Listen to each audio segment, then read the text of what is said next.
আসসালামু আলাইকুম।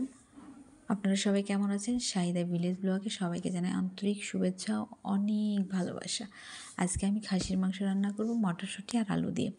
এই মজার রান্নাটা আমার সাথে প্রথম থেকে শেষ পর্যন্ত থাকার অনুরোধ রইল। এখানে আমি 500 গ্রাম মটরশুঁটি নিয়েছি, ছাড়িয়ে নিব। তারপর আদা, পেঁয়াজ, রসুন, দারচিনি, এলাচ, জিরা, জয়ত্রী, জয়ফলটা একটু একটু করে দিয়েছি, কারণ 1 কেজি খাসির মাংস, তার জন্য।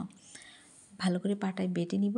তারপর একটা মাটির খোলাতে 2টা মরিচ, শুকনা মরিচ, দারচিনি, এলাচ, জিরা, ধনিয়া ভালোভাবে টেলে পাটায় গুঁড়ো করে নিব। আপনারা চাইলে ব্লেন্ড করে নিতে পারেন, আমার কোনো ব্লেন্ড নাই, তাই আমি গুঁড়ো করে নিয়েছি। তারপর একটা কড়াইয়ের মধ্যে দিয়ে দিব আলুটার উপরে দিয়ে দিব লবণ, হলুদ দিয়ে ভালো করে লাল লাল করে ভেজে নিয়েছি। ভাজা হয়ে গেলে ওই তেলের সাথে আরও কিছু তেল দিয়ে তেলটা গরম হয়ে আসলে ওখানে আমি দিয়ে দিব বেটে রাখা মশলাটা দিয়ে দিচ্ছি। আর আমি এখন জয়ফল বাটাটা দিব না, পরে দিব। এতে করে খেতে ভালো লাগে, আমার কাছে খুবই সুন্দর একটা ফ্লেভার আসে যদি মাঝখানে দেওয়া হয় এই জয়ফল বাটাটা। এখন আমি দিয়ে দিচ্ছি মরিচের গুঁড়া, হলুদের গুঁড়া দিয়ে ভালো করে নেড়েচেড়ে মিশিয়ে নিয়েছি। তারপর যখন উপরে তেলটা ভেসে উঠবে তখন আমি দিয়ে দিব এখানে দারচিনি, এলাচি, আর দিয়ে দিব তেজপাতা, আর দিব লবণ। এখন দিয়ে দিয়েছি সব কিছু, দিয়ে ভালো মতো কষিয়ে নিব। কষিয়ে ধুয়ে রাখা খাসির মাংসটা কিন্তু আমি আগে থেকেই ধুয়ে রেখেছি, আবারও ধুয়ে নিচ্ছি, কারণ ধুয়ে রাখার পরও একটা লাল পানি থাকে। তো আমি আবারও ধুয়ে নিলাম, ধুয়ে এখন মশলার সাথে দিয়ে দিলাম, দিয়ে ভালো করে মিশিয়ে ঢেকে দিয়েছি। আমি কিন্তু অফ ক্যামেরায় অনেকক্ষণ 2-3 বার আর কি নেড়ে নিয়েছি। তারপর এখন আবারও নেড়ে নিচ্ছি। এই পর্যায়ে আমি জয়ফল বাটাটা দিয়ে দিব। এতে করে ফ্লেভারটা এত সুন্দর আসে, যারা দিয়েছেন এরকম রান্না করে তারাই জানেন।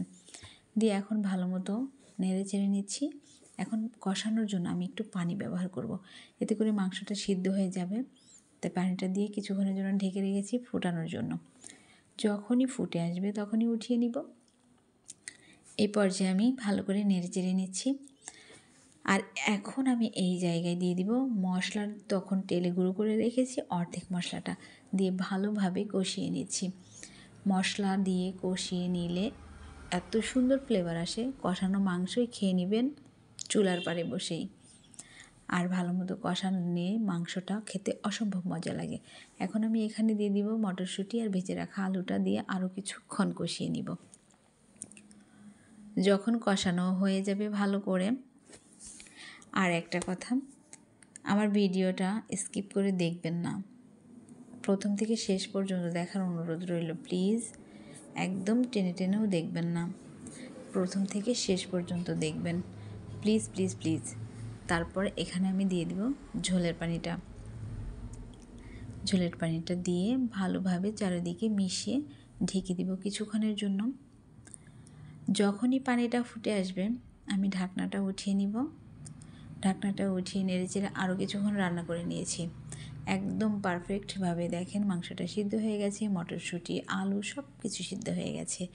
এখন এখানে দিয়ে দিব বাদবাকি গুঁড়া মশলাটা, এতে করে ফ্লেভারটা সুন্দর আসে। আর গ্রেভিটা দেখেন কত সুন্দর। আর মাঝে আমি বানিয়ে নিয়েছি ছিটা পিঠা। আর এখন খাবার পালা, অসম্ভব মজার একটা খাবার, খাসির মাংস দিয়ে মটরশুঁটি আর সাথে হচ্ছে ছিটা পিঠা। যারা যারা খেতে চান তারা ঝটপট বানিয়ে ফেলুন, অসম্ভব মজার একটা খাবার। আর সবাই খুব ভালো থাকবেন, সুস্থ থাকবেন, আর আমার ভিডিও দেখবেন, আর স্কিপ করবেন না।